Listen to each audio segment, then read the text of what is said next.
तर जेनझीला साथ घालण्यासाठी पुण्यामध्ये राहुल गांधी तरुणांशी संवाद साधणार आहेत। दरम्यान आज होणाऱ्या राहुल गांधींच्या या कार्यक्रमावरून जोरदार राजकारण पेटलंय। युवकांना 25-25 हजारांचं आमिष देऊन गर्दी जमवण्यात आल्याचा गंभीर आरोप भाजपनं केलाय।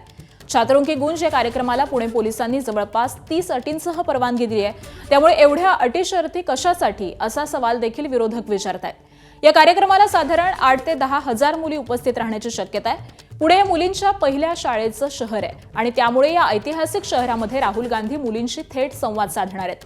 पेपर लीक, विद्यार्थ्यांच्या हक्कांची लढाई, मुली आणि महिलांवरील वाढते अत्याचार अशा अनेक महत्त्वाच्या विषयांवरती राहुल गांधी मुलींशी संवाद साधणार आहेत।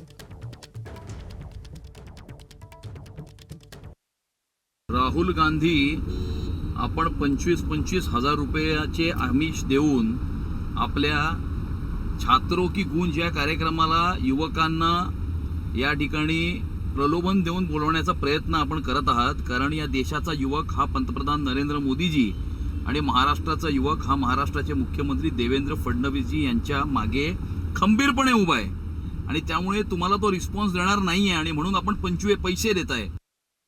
हे 25-25 हजार किती लोकांना देऊ इच्छित आहेत? त्यात येणारा पैसा कुठून येतोय?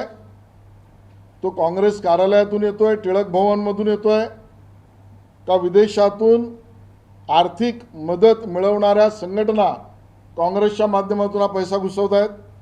याची चौकशी सखोल झाली पाहिजे।